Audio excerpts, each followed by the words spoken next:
তাহলে এই দুনিয়ার এক একজন মানুষ হবে নম্রভদ্র, এক একজন মানুষ চিন্তা করবে আজকে আমার জোর আছে, আমি আজকে কষ্ট দিতেছি, আমি আজকে সংখ্যালঘু, আমি আজকে সংখ্যাগুরু সংখ্যালঘুকে কষ্ট দিতেছি, আর পৃথিবী তারা আমাদেরকে কিছুই করতে পারবে না, আমার ক্ষমতাও নাই, পাওয়ারও নাই, কিচ্ছু নাই। কিন্তু আমি যদি কোনো মানুষকে জুলুম করি, আমার সৃষ্টিকর্তার কাছে একদিন আমার ধরা খাইতেই হবে। ওই দিন আমার পাওয়ারলেস হব, আমি ওই দিন আমি আল্লাহর কাছে কি জবাব দিব? কথা বলেন ঠিক কিনা? এই জন্য বাবার আমার ভাইয়ারা, এই মাদ্রাসা শিক্ষার দ্বারা দুনিয়ার মধ্যে দুর্নীতি মুক্ত হয়। মাদ্রাসা শিক্ষার দ্বারা আরেকটা হয়, মানুষ সৎ হয়, সৎ, অসৎ হয় না। কারণ অসৎ কাম করতে গেলেই তার মনে হয়ে যায় আল্লাহর কাছে কি জবাব দিব, আল্লাহর কাছে কি জবাব দিব। এই ডরে আর ভয়ে মানুষ গুনার দুর্নীতি ছাড়িয়া দেয়। কথা বলেন ঠিক কিনা?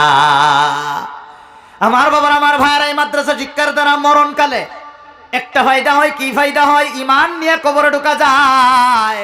ইমান নিয়ে ঢুকলেই বাবা চিরস্থায়ী শান্তি। এই জন্য এই মাদ্রাসা শিক্ষার অত্যন্ত জরুরত আছে। এই জন্য এখানে একটা মাদ্রাসা, আলহামদুলিল্লাহ বাবা, এখানে ঈদগাহ আছে, কবরস্থান আছে। আমি তো মনে করি ঈদগাহ পরে, কবরস্থান পরে, মাদ্রাসা আগে। কারণ মাদ্রাসা থাকলে এখান থেকে আলিম হয়ে ঈদের ইমামতি করবে, মাদ্রাসা থাকলে আলিম হয়ে জানাজার নামাজ পড়াবে, মাদ্রাসা থাকলে সব হবে, মাদ্রাসা না থাকলে সব বরবাদ হয়ে যাবে। কথা বলেন ঠিক কিনা? আমার বাবার আমার ভাইয়েরা, এই জন্যই ইমান যদি বাঁচায় রাখতে চাও তোমার জীবনে, তোমার ছেলে মেয়ে নাতি পুতি থুতি, তোমার ভবিষ্যৎ প্রজন্মের যদি ইমান বাঁচায় যাইতে চাও, তাহলে তুমি মরণের আগে আগে মাদ্রাসা বানায় থইয়া যাও। এই মাদ্রাসা শিক্ষা গ্রহণ করলে মরণের পরে কবরে কি ফায়দাটা হইব, এই কথাটা কই বেশি লম্বা করতাম না বাবা, প্রায় তো অনেক হয়ে গেছে। আমার বড় মুখ্য অতিথি আছে বাবা, মাদ্রাসা শিক্ষার দ্বারা কবরে কি ফায়দা হয়।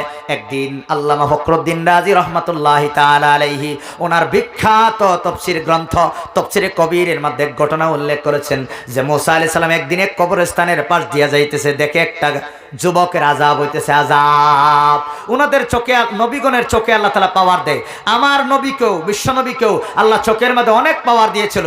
রাসূল এইভাবে তাকাইলে জান্নাত ও জাহান্নামে কি হইতেছে রাসূল এইটা আল্লাহ তাআলা আল্লাহ তাআলা বুঝাই দিত। বলেন না সুবহানাল্লাহ। রাসূল বলেছিলেন, হে সাহাবারা, আমি যা দেখি তোমরা যদি তা দেখতা, খালি কানতা, কোনোদিন তোমরা হাসতা না। আমার বাবা আমার ভাইয়ারা, সেই রাসূল নবী মুসা এই যুবকরে জিজ্ঞাসা করলো, যুবক রে, যাইতে সময় তোমার দেখলাম আযাব, এখন দেখি আযাব নাই, কি হয়েছে বলো। এই সময় এই যুবক বলতেছে, হে নবী মুসা, আমি দুনিয়ার থেকে আজ থেকে 10 বছর আগে, 10-11 বছর আগে মারা যায়। আমি বিবাহ করেছিলাম, বিবাহ করার পরে আমার বিবি প্রেগনেন্ট ছিল, কিন্তু আমি হঠাৎ করে মারা যায়। তারপরে আমার স্ত্রী একটা ছেলে সন্তানের জন্ম দেয়। এই সন্তানটা আজকে মাদ্রাসার যাওয়ার বয়স হয়েছে। আমার বিধবা স্ত্রী এই মাদ্রাসার ছেলেটারে, এই যে আমার এতিম ছেলেটারে হাতে ধরিয়া ওই আমার গাঁয়ের একটা মাদ্রাসার মধ্যে নিয়া, হুজুর সাপড়ে নিয়া, এই আমার এতিম ছাত্রটারে নিয়ে আমার বিবিয়ে কইছে যে তার বাবার বড় আশা ছিল এই ছেলেটারে হাফিজ বানাবে, আলিম বানাবে, কিন্তু বাবা দুনিয়াতে আজকে নাই। এই বাবার আশা হিসাবে হুজুর এই ছেলেটারে আমি দান করে দিলাম, তারা হাফিজ আলিম বানাবেন। হুজুরে মুস্কি হাসি দিয়া এই যুবকটারে, এই যুবক বলে এই ছোট বাচ্চাটারে নিয়ে বসায় কয়, বাবা তুমি পড়ো বিসমিল্লাহির রহমানির রহিম। যখন বিসমিল্লাহির রহমানির রহিম বলল, আল্লাহ লগে লগে আযাবের ফেরেশতারা কয়, এই ফেরেশতা আযাব বন্ধ কর। আল্লাহ লগে লগে কিভাবে শুনেন। আমার বর্তমান আধুনিক বিজ্ঞানের কত চমৎকার দেখেন। এই যে আমার কথা, আমার ফটো আলোর গতিতে, 1 সেকেন্ডে 3 লাখ কিলোমিটার স্পিডে আমার কথা বর্তমান দুনিয়ার এক জায়গা থেকে আরেক জায়গা এই জিনিসটার দ্বারা পৌঁছায়া দেওয়া সম্ভব কিনা? সম্ভব কিনা? 100 বছর আগে যে মারা গেছে, কবর থেকে উঠে আনিয়া যদি কইন যে আমি অনেকটা কথা কইয়াম, 1 সেকেন্ডও লাগতো না, লগে লগে আমার কথাটা শুনবো আমেরিকার মানুষে, আমার চেহারার, আমার ছবিটারে নিয়ে এই দেখাইয়া দিব, কইন তারা বিশ্বাস করব কি? বিশ্বাস করব? এটা তাদের জন্য ছিল গায়েব, তাদের চিহ্ন, তারা মনে করবো এটা অসম্ভব। কিন্তু আমরা ভাবতেছি মরার পরে যে আল্লাহ জান্নাত অত কিছু দিব, আমরা ভাবতেছি অসম্ভব। কিন্তু যারা মারা গেছে তারা তো আজকের আধুনিক বিজ্ঞানটারই অসম্ভব কইলে হইলে, অহন আধুনিক বিজ্ঞান অসম্ভব না সম্ভব? কোন অসম্ভব না সম্ভব? বাবা আমার কথা আল্লাহ তাআলা বাতাসের একটা শক্তি দিয়ে রাখছে। কি শক্তি? আমার আওয়াজটা সেকেন্ডের ভিতরে এক জায়গা থেকে আরেক জায়গা সেকেন্ডে 3 লাখ কিলোমিটার স্পিডে আমার কথাটা অন্য জায়গাতে নিয়ে পৌঁছায়া দেওয়ার ক্ষমতা আধুনিক বিজ্ঞান আওয়ার পরে বাতাসে দিছে না আল্লাহ আগেই দিতেছে? আগেই দিতেছে কিনা? মাত্র বিজ্ঞানীরা আবিষ্কার করছে, কিন্তু ক্ষমতা দিতেছে আল্লাহ আগেই। অহন কোন আধুনিক বিজ্ঞানীর আমার কথাটা যদি 1 সেকেন্ডে আমেরিকা পৌঁছায়া দিবার পায়, তাহলে আমি যে এখন কথাগুলা বলতেছি এই কথাগুলা আল্লাহ তাআলার কাছে যাইতে কয় ঘন্টা লাগবো? হ্যাঁ, তাহলে বুঝলেননি? বান্দায় দোয়া করলে যে লগে লগে আল্লাহ শুনে, অহন বিশ্বাস হয়েছে নি? কোন হয়েছে কি বিশ্বাস? আচ্ছা, আমেরিকার তাহা মানুষটা আমার কথা যদি লগে লগে হই নালা, তাহলে যে সৃষ্টিকর্তা সারা দুনিয়া বানাইছে আমার কথা লগে লগে শুনতেছে না নাই? এই জন্য কয় মুসাফিরের দোয়া কবুল হয়। খালি মুসাফিরের দোয়া না, হালাল খায়া যেই দোয়া করবো আল্লাহ তার দোয়া কবুল করবো। বুঝলেন কি না?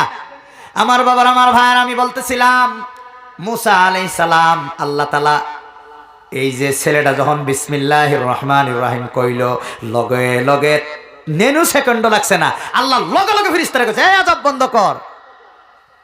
আমরা তো মনে করি বিসমিল্লাহ কোয়ার পরে এটা লাহে লাহে লাহে গিয়া গিয়া গিয়া গিয়া গিয়া গিয়া ফেরেশতা নিয়ে আল্লাহরা দিব। এত্তরে যাইতে যাইতে তো আরো বেড়া 100 বছর লাগবো, 100 বছর না 500 কোটি বছর লাগবো। তখন ফিটনা খাইতে খাইতে তো দফা ঠান্ডা। আল্লাহ লগে লগে কই আযাব বন্ধ কর। ফেরেশতা কয় আল্লাহ এত বছর শাস্তি দিলাম, এখন তুমি কইতেছো আযাব বন্ধ করবার লিগা, একটু জানাও না কি লিগা আযাবটা বন্ধ হইল। আল্লাহ কইতেছে শোনো, এই 3 ছেলে বিসমিল্লাহির রহমানির রহিম কইতেছে। বিসমিল্লাহির রহমানির রহিমের অর্থ হইল আমি শুরু করে দিয়েছি ওই আল্লাহর নামে যিনি অত্যন্ত দয়ালু, অত্যন্ত মেহেরবান। ও ফেরেশতা তুমি কও যে এতিম ছেলে আমাকে বলতেছে আমি রহমান আমি রহিম, তার বাবারে যদি আমি শাস্তি দেই তাহলে আমি রহমান হইলাম কিভাবে, রহিম হইলাম কিভাবে? বলেন সুবহানাল্লাহ। আজকে যে ছেলেগুলা হাফিজ হইছে আর যে ছেলেগুলা ছোট তলের ক্লাসে পড়তেছে 10 পারা 15 পারা 12 পারা 7 পারা, আর যারা মাত্র আয়া বিসমিল্লাহটাও পড়ছে, বাবা যেদিন তুমি মারা যাবা তোমার ছেলে বা মেয়ে যদি বিসমিল্লাহটাও শেখে তাহলে বলার সাথে সাথেই কবরের আযাব আল্লাহ তাআলা মাফ করে দিবে। বলেন সুবহানাল্লাহ। যদি নিজের ছেলে মেয়ে না থাকে, অন্যর ছেলে মেয়ে মাদ্রাসাত পড়ে, তাদেরকে যদি আমরা সহায় করে দেই তাহলে কি হইব? ধরেন আমি গরিব আসলাম, 145 টাকা লইয়া নগাঁও লক্ষ্মীপুর থেকে নগাঁও হয়েছে ফরবার লেগে। খাটুয়ালের মরহুম হোসেন আলী মাস্টার সাহেবে আমার জাগির দিয়া আমারে খাওয়াইছে, আওয়া যাওয়ার ভাড়া দিছে, কিতাবপত্র পয়সা দিছে, আমার টিফিন খাওয়াইছে, আমার খাওয়াইয়া বড় করছে। অহন কোন আমার যে উনি মহাব্বত করছে, অহন আমি নামাজ পড়িয়া যদি আমি আলিম হইয়া যদি ওয়াজ কইরা কোনো মানুষ যদি আমার কথা শুনে একটা আমল করে, আমি যদি 1000 সব পাই, তাহলে এই হোসেন আলী মাস্টার সাহেবরে আল্লাহ 1000ই দিব না এর থেকে বেশি দিব? কোন এরটা বেশি দিব। কারণ কি? তার উসিলায় আমি আলিম হইলাম।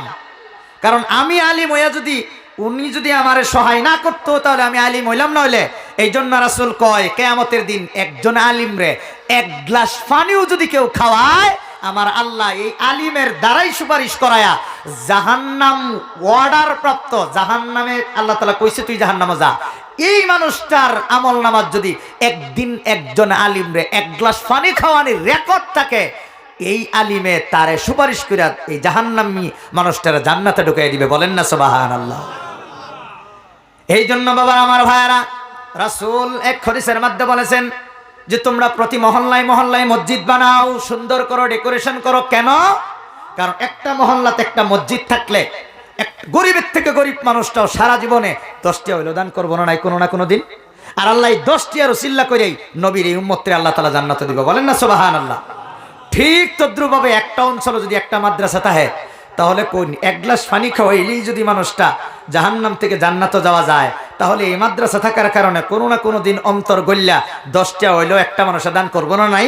আর আমার আল্লাহ 10টি আর উসিল্লায় এই মানুষটারে জান্নাতুল ফেরদৌস নসিব করবো। বলেন সুবহানাল্লাহ।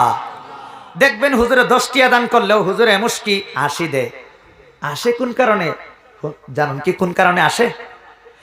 এই 10টি দ্বারা মাদ্রাসার বিল্ডিং হওয়া সম্ভব না, 10টি বোর্ডিংও চলতো না, 10টি হুজুরের দরমহা হইতো না, 10টি কোনো কিতাবপত্র হইতো না।